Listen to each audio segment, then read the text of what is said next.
ఈ గడ్డం ఇంతలా ఎందుకు పెంచాల్సొచ్చింది? లుక్ ఎందుకు ఇంతలా చేంజ్ చేశాను అనేది చాలా ఇంట్రెస్టింగ్‌గా ఉంటది. మధ్యలోనూ, లాస్ట్‌లోనూ జెప్తా. ఫస్ట్ అయితే ఒక లైక్ కొట్టు. ఈ వీడియో చాలా మందికి అవసరం. ఇప్పుడు ఎక్కడో ఎవ్వరో తెలియని అడవిలో నువ్వు మధ్యలో ఉన్నావు. సో, నీ దగ్గర మ్యాప్ లేదు. నీ దగ్గర ఎలాంటి ఎలక్ట్రానిక్ గ్యాజెట్స్ లేవు. ఒక చిన్న లైట్ ఉంది. ఒక 2 పూటలకు సరిపడా ఫుడ్ ఉంది. నడవడం మొదలుపెట్టావు. ఎటెళ్ళాలో తెలీదు కాబట్టి నీ మనసుకి ఎటనిపిస్తే అటు ఇలా వెళ్తే ఒక ఊరొస్తది. లేదంటే ఎవరన్నా మనుషులు కనిపిస్తారు. లేదంటే మనల్ని ఎవరైనా కాపాడతాడు అని ఎటువైపు అనిపిస్తుందో గుడ్డిగా అటువైపు నమ్మి వెళ్ళిపోతూ ఉంటావు. సో, చాలా దూరం నడిచావు. నీ దగ్గరున్న కొన్ని ఒక పూట తినేసావు. ఇంకొక పూటకి మాత్రమే నీ దగ్గర ఉన్నాయి. టార్గెట్ ఆల్మోస్ట్ నీకు కొన్ని కొన్ని సౌండ్స్ వినిపిస్తున్నాయి. ఇంకొక 100 కిలోమీటర్లు వెళ్ళగలిగితే నా ప్రాణం నిలబడుతుంది. అట్లీస్ట్ ఇంకొక 150 కిలోమీటర్లు నేను పుష్ చేయగలిగితే కనీసం మనిషి అన్నోడు కనిపించే ఆనవాళ్ళు ఇటుగా ఉన్నాయని నా మనసు కనిపిస్తుంది అని తెలిసినప్పుడు నువ్వేం చేస్తావు? తాయితీగా ఆ ఉన్న పూట భోజనం తినేసి శుభ్రంగా ఏదన్నా మంచి షెల్టర్ అంటే ఒక చక్కటి నీడున్న చెట్టు కనిపించిందనుకో, దాని కింద పడుకుంటావా? ఒకవేళ పడుకున్నా ఇంకొక గంటలో చీకటి పడిపోతుందని నీకు తెలిసిన తర్వాత కూడా ఏముందిలే లెగుద్దాం, ఇప్పుడు లెగిసి గబగబా వెళ్ళి ఎవరిని నిద్రేస్తాం అని చెప్పేసి అక్కడ తాయితీగా ఇంకొంచెం బద్దకించి 2 కాళ్ళ మధ్యలో ఇలా చేతులు పెట్టుకుని పక్కకు తిరిగి ఇలా బజ్జుంటావా? పడుకో. ఎందుకంటే నీ దగ్గర ఉన్నది ఒక్క పూటకు సంబంధించిన ఫుడ్ మాత్రమే. నువ్వు వెళ్ళవలసిన టార్గెట్ అంటే నీ ప్రాణాలు నిలబడాలంటే దాదాపుగా 100 నుంచి 150 కిలోమీటర్లు వెళ్ళాలనేది కేవలం నీ ఎస్టిమేషను, నీ ఊహ, నీ అంచనా మాత్రమే. అది 100 ఉండొచ్చు, 150 ఉండొచ్చు, 200 ఉండొచ్చు, అసలు లేకపోవచ్చు. అది ఎవరికీ తెలీదు.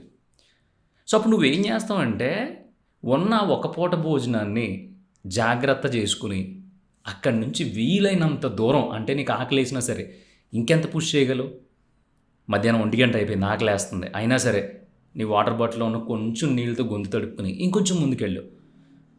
ఇంకా ఆకలేస్తుంది, అయినా సరే ఇంకొంచెం ముందుకెళ్ళు. ఇంకా ఆకలేస్తుంది. ఎక్కడా నువ్వు అనుకున్నంత ఫస్ట్‌లో ఒక 100 కిలోమీటర్లో ఎవడో ఒకడు కనిపిస్తాడు అనుకునే రేంజ్ కాస్త ఇంకా పెరిగింది.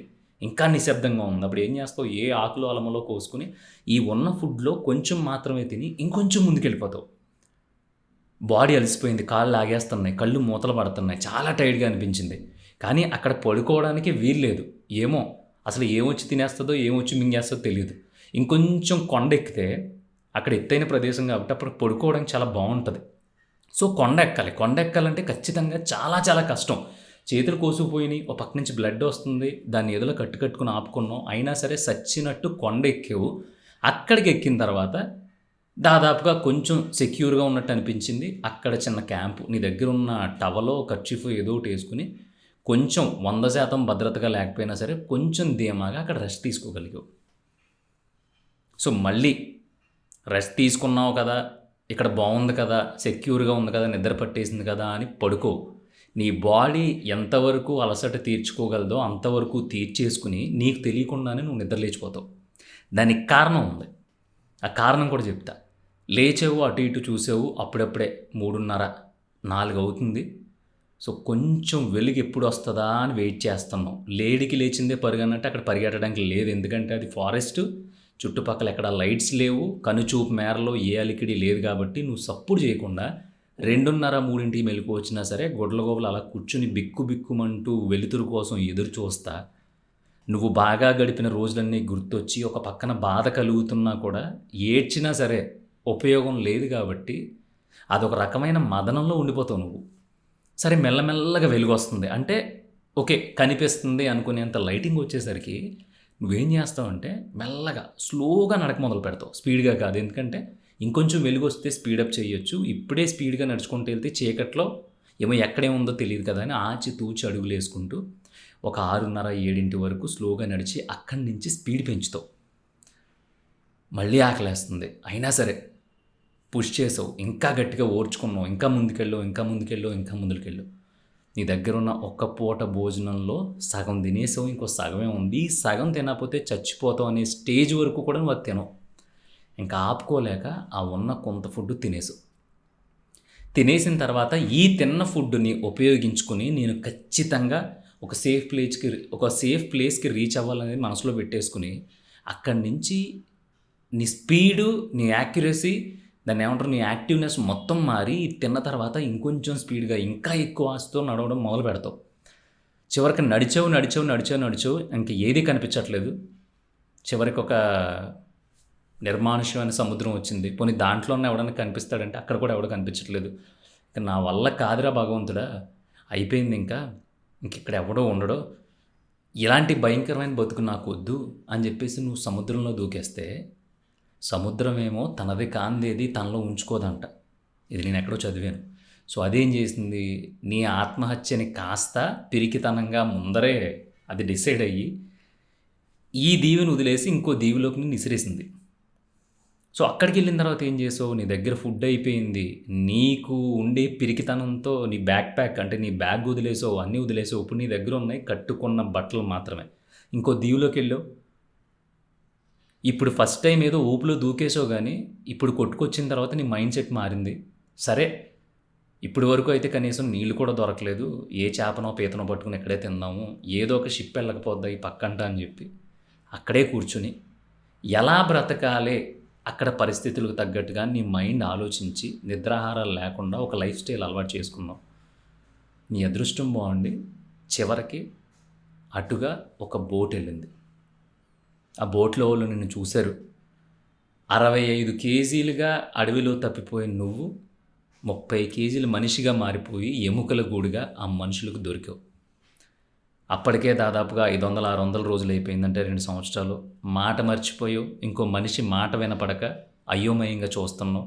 కానీ బ్రతకాలి అనే ఆశ ఒక్కటి మాత్రం ఉండడం వల్ల రోజులో కేవలం 3 గంటలే పడుకున్నావు. రోజులో కేవలం 100 నుంచి 150 గ్రాముల ఆహారం మాత్రమే దొరికింది. బ్రతికేవు. షిప్లో లాక్కెళ్ళారు, తీసుకెళ్ళారు, 4 ఇంజక్షన్లు వేశారు, 4 ట్యాబ్లెట్లు వేశారు.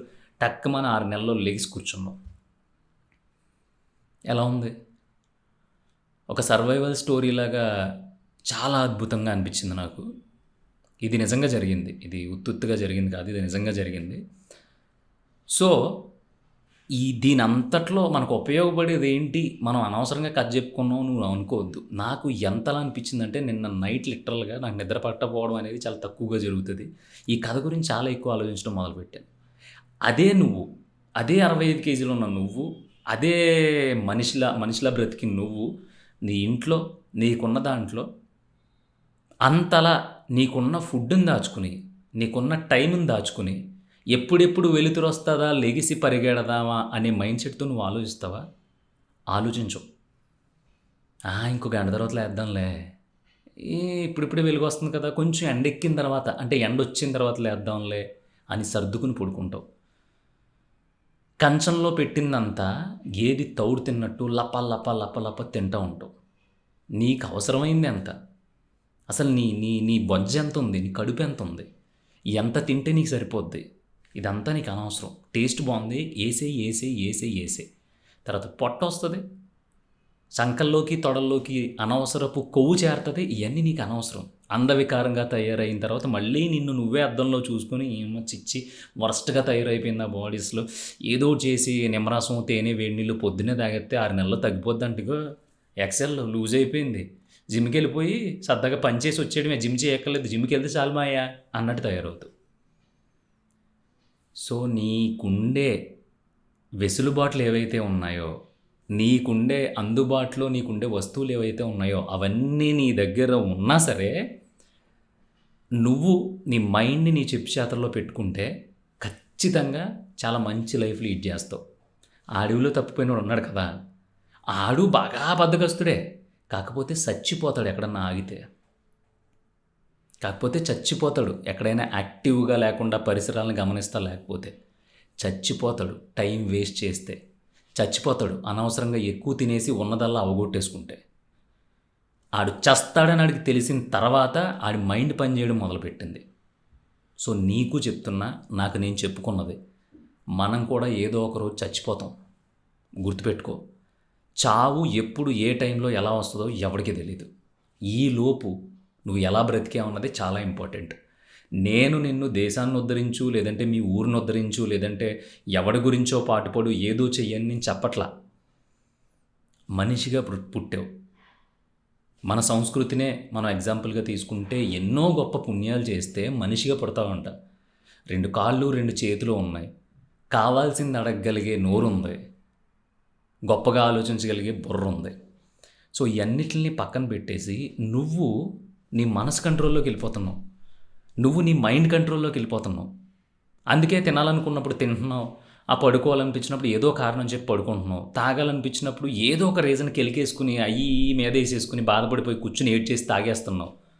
మనల్ని వదిలేసినోళ్ళు ఒరేయ్ బాబు నువ్వు వద్దురా బాబు, నువ్వు వెళ్ళిపోరా బాబు, నీకు నమస్కారం రా నాయనా, నువ్వు నాకు నచ్చలేదు, నాకు ఆడే నచ్చాడు ఎలవైనా సరే అని చెప్పిన వాళ్ళు నీ మొహం మీద ఉమ్మూసినా సరే నువ్వు ఇంకా ఆళ్ళ గురించి ఏడ్చేసి నేనేం తక్కువ చేశాను, నేనేం తప్పు చేశాను అని చెప్పేసి ఇంకా నిన్ను నువ్వే గిల్లేసుకొని పిక్కపాసాలు పెట్టేసుకొని కూర్చొని ఏడుస్తున్నావు. ఇయన్నీ నువ్వు నీ మనసు కంట్రోల్‌లోకి, నీ మైండ్ కంట్రోల్‌లోకి వెళ్ళిపోవడం వల్ల. అవన్నీ నీ కంట్రోల్‌లో పెట్టుకొని చూడు.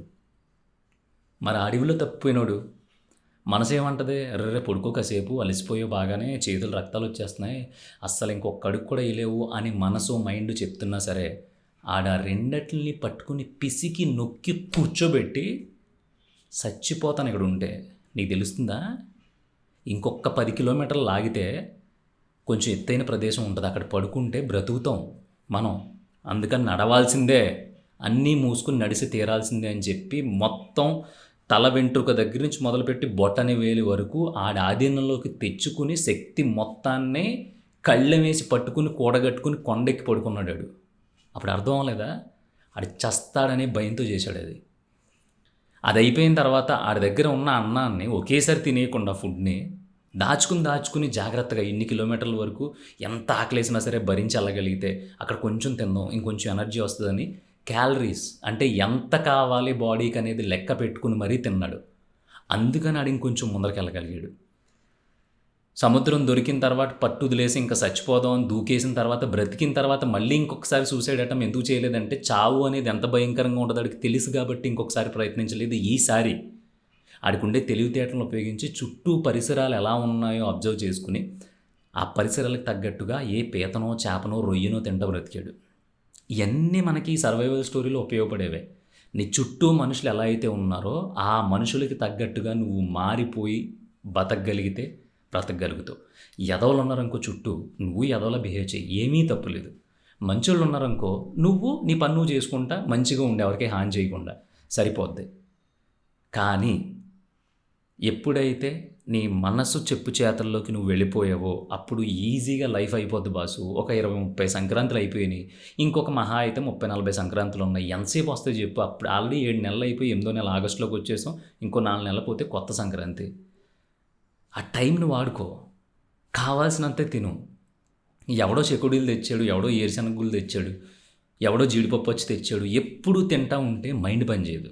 ఒకవేళ మైండ్ పనిచేసినా ఆ తిండి ఎక్కువైపోయి 70 సంవత్సరాల పాటు హ్యాపీగా పొద్దున్నే ఒక కాఫీ తాగి అలా ఒక 10 రౌండ్లు వేసినా సరే ఆవేశం రానంత హెల్దీనెస్ ఇప్పుడు నీలో ఉంది. కానీ నువ్వు తిని నీ ఆయుష్ను నువ్వే తగ్గించేసుకుంటున్నావు. లెక్క పెట్టుకుని తిను. ఈరోజు నువ్వు 10,000 అడుగులు వేయకుండా 3 పూట్ల బిగ్గా తినేస్తున్నావు అంటే బలంగానే అసలు నువ్వు ఎందుకు తింటున్నావు? నువ్వు చేసే పని ఉంది. అయ్య బాబోయ్ తినకపోతే అలా చిక్కిపోతాం. ఈ చిక్కిపోతే ఎవడికి? మీ నాన్న ఉన్నంత హెల్తీగా నువ్వు లేవు, గుర్తుపెట్టుకో. మీ నాన్న ఎలా ఉంటారో పెద్ద పొట్ట వేసుకుని ఎలా ఉండరు కదా. నీ వయసులో ఉన్నప్పుడు మీ నాన్న ఎలా ఉన్నారో ఒకసారి నీ ఇంట్లో ఫోటోలు ఉంటే చూడు. ఫోటోలు లేకపోతే మీ నాన్న కూర్చోబెట్టి అడుగు ఎలా ఉండేవారు. వాళ్ళు అంత గట్టిగా ఉండడానికి కారణం ఆ రోజుల్లో తిళ్ళు, ఆ రోజుల్లో ఇది కాదు. వాళ్ళు 4 పూటలు తిన్నా 6 పూటలు తినడానికి సమానంగా కష్టపడేవారు. అదే నిన్ను తీసుకెళ్ళి అడవిలో కూర్చోబెట్టేస్తే అంతలా తింటావా? నీ దగ్గర ఎంతే భోజనం ఉంటే తినవు. ఎందుకంటే మొత్తం తినేస్తే ఫుడ్ అయిపోద్ది, చచ్చిపోతావు. పోనీ ఈ ఫుడ్నే నువ్వు 4 రోజులు తిన్నా చచ్చిపోయావా? చావలేదు. ఆ ఫుడ్ నీకు కొంచెం ఉపయోగపడి నీ బాడీలో ఉండే క్యాలరీస్ అన్నీ ఎక్కువగా ఉపయోగించుకుని నిన్ను ఇంకా ముందుకు నడిపించింది. కొంచెం చిక్కేవంతే. 60 కేజీలు ఉండేవాడు 40 కేజీలు అయ్యో, ప్రాణం అయితే పోదు. అయ్యి దాటుకుంటా నీ మనసుని, నీ మైండ్ని నీ కంట్రోల్లో తెచ్చుకుని ముందుకెళ్ళడం మొదలుపెట్టు. చివరికి ఒక ఒడ్డుకు చేరుకున్నావు, బ్రతికేవు, ఏదో షిప్ వచ్చింది తీసుకెళ్ళింది, ఈరోజు హ్యాపీగా బ్రతుకుతున్నావు. అలా కాకుండా ఎప్పుడు చూడు అదర్ అవగేషన్స్, ఎప్పుడు చూడు మనసులో ఏదో బాధ, మైండ్లో ఏదో తెలియని ఆలోచన, నేను బ్రతకలేనేమో, నేను సంపాదించలేనేమో, నన్ను ఎవరో కేర్ చేయట్లేదు, నన్ను ఎవరో లెక్క చేయట్లేదు, నేను ఒళ్ళొచ్చేస్తున్నాను, నాకు బట్టతల వచ్చేసింది, లేదంటే నేను నల్లగా ఉన్నాను, నేను పొట్టిగా ఉన్నాను, ఇదే పని. నీ ఎవరికి కావాలి అసలు? నువ్వు పొట్టిగా ఉంటే ఎవరికి కావాలి, నువ్వు బండగా ఉంటే ఎవరికి కావాలి, నువ్వు ఇంకోలో ఉంటే ఎవరికి కావాలి? ఇక్కడ ఎవరికి ఇదే అవసరం లేదు. జస్ట్ ఆడికి నోటితో లాక్క ఏదో ఒకటి అనేసి వెళ్ళిపోతాడు ఆడు. తర్వాత నువ్వు దాన్ని పీకేసుకుని పని పాట లేకుండా ఇవన్నీ వేసుకుని కూర్చుంటావు. అవన్నీ ముందరేసుకుని కూర్చోవడానికి కారణం ఏంటి? నువ్వు బాధపడడానికి కారణం ఏంటంటే నీ మనసు, నీ మైండ్ నీ కంట్రోల్లో లేదు. నువ్వు పూర్తిగా అట్లకి సరెండర్ అయిపోయావు. అలా సరెండర్ అయిన రోజులు నిన్ను నాకు తెలిసి దేవుడు కూడా కాపాడలేడు. ఇప్పుడు ఈ క్షణం లేచి నేను బయటికి వెళ్ళాలి అని నువ్వు అనుకున్న తర్వాత ఒక్క సెకండ్ గ్యాప్ ఇచ్చినా సరే నీ బుర్ర, నీ మనసు ఉన్నాయి వాటిలంత వరస్ట్ ఇంకోటి ఉండవు నీకు శత్రువులు. వాటికి మించిన శత్రువులు ఇంకోటి ఉండవు. అవి ఏదో ఒకటి నచ్చ చెప్పేసి కాసేపు టీ తాగి వెళ్దాం, కాసేపు ఏముందిలే కాసేపు నాకు వెళ్దాం. ఇలా మన లోపల ఉండే ఒక దరిద్రమైన ఒక ఆలోచన ఉంటుంది. ఆ ఆలోచనే మనల్ని సర్వనాశనం చేస్తుంది. టక్ లెగు పద అన్నట్టునే లెగిసి వెళ్ళిపోవాలంతే, అయిపోయింది. వెళ్ళిపోతే ఆ పని మొదలవుతుందా, ఆ పని మొదలు పెడతావా, లేదంటే ఆ పని ఆగిపోద్దా అనవసరం. నువ్వు లెగిసి వెళ్ళిపోవాలి అక్కడి నుంచి. ఫస్ట్ లెగిసి వెళ్ళకపోతే నీ మైండ్ నిన్ను ఖచ్చితంగా మ్యానిపులేట్ చేస్తుంది, గుర్తుపెట్టుకో. సాయంత్రం అయితే తాగాలనిపించేస్తుంది, అయిపోయి ఎలాగ ఇప్పుడు అయిపోయి పళ్ళు లాగేస్తున్నాయి, మనసు లాగేస్తుంది. ఇదంతా కాదు, కడుపు ఖాళీగా ఉంది, అందుకని నీకు తాగాలనిపిస్తుంది. ఒకసారి టెస్ట్ చేసుకో, చెక్ చేసుకో. ఇది నేను కూడా ఒక టైంలో నేను కూడా దీన్ని తెలుసుకున్నాను. ఫుల్గా అంటే మరీ ఇంత కాదు, ఏదో తినేసి ఒక చిన్న స్వీట్ తిను, అయిపోయింది అక్కడితో. నీకు ఆ క్రేవింగ్ పోద్ది తాగాలనేది. ఇవన్నీ మన బాడీ ఎలా రియాక్ట్ అవుతుంది, మన మైండ్ ఎలా రియాక్ట్ అవుతుంది, ఇవన్నీ మనం ఆలోచించుకుని అన్నీ మన కంట్రోల్లోకి తెచ్చుకుంటే ఒక ఎత్తైన ప్రదేశానికి వెళ్ళి అక్కడ చాలా సెక్యూర్గా పడుకోగలిగే స్థాయి జీవితంలో నీకు వస్తుంది, గుర్తుపెట్టుకో. ఇక ఈ గడ్డం గురించి చెప్పమంటావా? చిన్న షూట్ ఉంది, ఆ షూట్ గురించి అని ఇంతలా బలవంతంగా పెంచుకోవాల్సి వస్తుంది. సో ఇది చెప్తాను అన్నాం కాబట్టి చెప్పాను. కానీ గుర్తుపెట్టుకో, నీ మనసు, నీ మైండ్, ఈ రెండు, అంటే మనసు అంటే ఏంటి గురు అని ఏదో క్వశ్చన్లు వద్దు. నీలో పుట్టే ఒక గొప్ప ఆలోచన కావచ్చు, వరస్ట్ ఆలోచన కావచ్చు, లేదంటే ఒక బాధ కావచ్చు, అన్నీ కూడా ఒక తెలియని చోటు నుంచి జనరేట్ అయిపోతూ ఉంటాయి. అదే మనసు. అది ఎక్కడ ఉంటుందా, లేదా నీకు ఎక్కడన్నా ఉంటుందో మనకు తెలియదు. సో అవన్నీ నీ కంట్రోల్లో పెట్టుకో. ఒక్కసారి నీ కంట్రోల్లోకి వచ్చినాయా నిన్ను ఆపడం ఎవ్వరి తరం కాదు. ఒకవేళ అట్ల కంట్రోల్లో నువ్వు ఉండిపోయావా, ప్రపంచంలో ఉన్న అనవసరమైన బాధలో, అనవసరమైన దరిద్రాలు అన్నీ నీకు అవసరం లేకపోయినా నెత్తి మీద వేసుకుని ఇలా ఈ శేష జీవితం కాస్త గడిపేస్తావు. నాకు ఇలా సరిపోద్ది అంటే నీ ఇష్టం, నాకు ఇలా సాలదు, నేను వేరే, నేను ఇంకా స్ట్రాంగ్, నేను ఇంకా హైకి వెళ్ళాలి, నాకు కావాల్సిన లైఫ్ని నేను అనుభవించాలి, ఇది నా లైఫ్ స్టైల్ కాదు అని నువ్వు అనుకుంటే అన్నిటిని కంట్రోల్లో పెట్టు. ముక్కుతాళ్ళు వేసి బిగించి పట్టుకో. నువ్వు వదిలినా సరే అవి నీ కంట్రోల్ నుంచి బయటికి వెళ్ళకూడదు. ఎందుకంటే అవి వాటిని నువ్వు మాత్రమే కంట్రోల్ చేయగలవు. 100కి 200% అవి నీ కంట్రోల్లోకి వస్తాయి. అది బ్రహ్మ విద్య కాదు. కానీ ఒక సెకండ్ కూడా మాటకి పనికి గ్యాప్ ఇవ్వకంతే. బస్.